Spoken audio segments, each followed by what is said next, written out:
এই দেশেতে জনম আমার যেন এই দেশেতে মরি। আমরা এই দেশেতে জন্মি, এই দেশেতে মরব, পালাবো না। ছাত্র জনতার গণ অভ্যুত্থানের মুখে গত বছরের ৫ আগস্ট ক্ষমতাচ্যুত হয় আওয়ামী লীগ সরকার। শেখ হাসিনা তার নেতাকর্মীদের ফেলে পরিবারের লোকদের নিয়ে পালিয়ে যান ভারতে। ক্ষমতায় থাকাকালে যেসব কেন্দ্রীয় প্রভাবী নেতা বক্তৃতা বিবৃতি দিয়ে মাঠ কাঁপিয়েছিলেন, তাদেরকে দুঃখ সময়ে পাশে পাননি আওয়ামী লীগ নেতাকর্মীরা। চরম দুঃখ সময়ে যেসব নেতা দলীয় কর্মীদের পাশে ছিলেন না, তাদের মধ্যে অন্যতম আওয়ামী লীগ সাধারণ সম্পাদক ও সাবেক সেতুমন্ত্রী ওবায়দ কাদের। গণ অভ্যুত্থানের দীর্ঘ সময় কেটে গেলেও তিনি টুন শব্দ পর্যন্ত করেননি, ছিলেন আড়ালে। অথচ আগে প্রায় প্রতিদিনই বিরোধী দলকে নিয়ে উস্কানিমূলক বক্তব্য দিতেন তিনি। পালাবো না, প্রয়োজনে ফখরুল সাহেবের বাসায় গিয়ে উঠব। কি জায়গা দেবেন?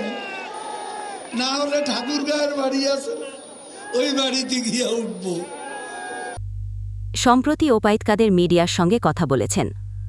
ভারতীয় গণমাধ্যম দ্য ওয়ালের এক্সিকিউটিভ এডিটর ওমর সরকারকে দেওয়া ওবায়দ কাদেরের এক সাক্ষাৎকার সোশ্যাল মিডিয়ায় ভাইরাল হয়েছে, যেখানে তিনি জানিয়েছেন জনতার ক্ষোভ থেকে বাঁচতে তিনি স্ত্রীসহ এক বাথরুমে ৫ ঘণ্টা লুকিয়েছিলেন। ৫ আগস্টের পর কতদিন দেশে ছিলেন এবং পরে কিভাবে পালিয়েছেন সেটাও বেরিয়ে এসেছে ওই সাক্ষাৎকারে।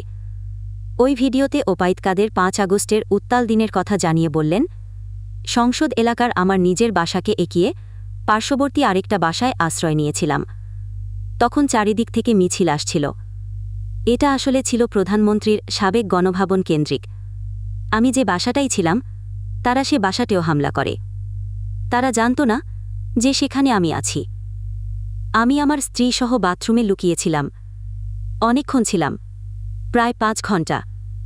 তারপর একটা পর্যায়ে তারা বাথরুমের ভেতরেও কোমর, বেসিন এগুলো লুটপাট করেছে। আমার স্ত্রী তখন বাথরুমের দরজার সামনে দাঁড়িয়েছিলেন।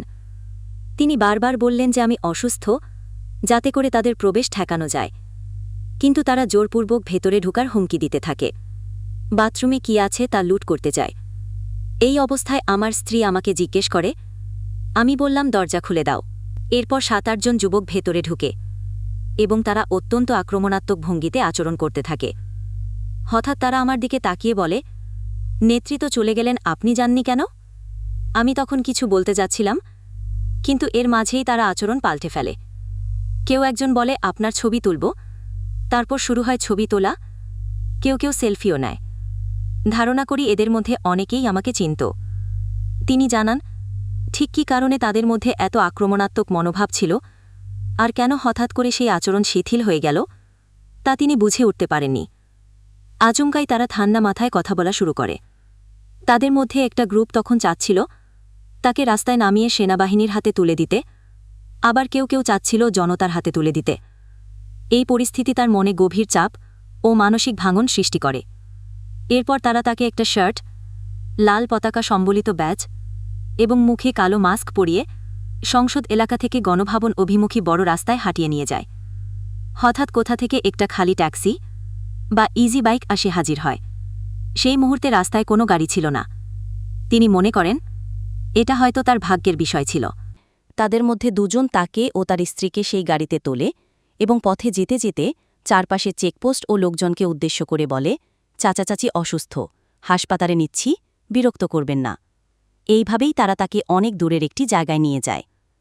তিনি বলেন, ভাবতেও পারিনি যে যারা কয়েক মিনিট আগে বাথরুমে জোর করে ঢুকেছিল তারাই আমাদের এভাবে রক্ষা করবে। সেদিন বেঁচে যাওয়া ছিল একেবারে অপ্রত্যাশিত। এটা ছিল পরম সৌভাগ্যের ব্যাপার। এটাই সবচেয়ে গুরুত্বপূর্ণ। তবে সেখান থেকে পালিয়ে গেলেও পরবর্তী ৩ মাস দেশেই ছিলেন ওবায়দুল কাদের। ফোন দিয়ে আটছিলেন দেশের শ্রমিক অসন্তোষ ও বিক্ষোভকে কাজে লাগিয়ে আবারও রাজনীতিতে সক্রিয় হওয়ার। তবে এখন জানা যায়নি সেদিন ওবায়দুল কাদেরকে কারা বাঁচিয়েছিলেন। ধারণা করা হচ্ছে টাকার লোভের কারণেই হয়তো তারা ওবায়দুল কাদেরকে বাঁচিয়েছিল।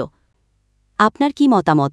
সেদিন যারা ওবায়দুল কাদেরকে বাঁচিয়েছে তারা ঠিক করেছে নাকি ভুল? মন্তব্যে জানান। সকল ধরনের আপডেট পেতে চ্যানেলটি সাবস্ক্রাইব করুন, আর ফেসবুক পেজ থেকে দেখে থাকলে ফলো দিয়ে রাখুন।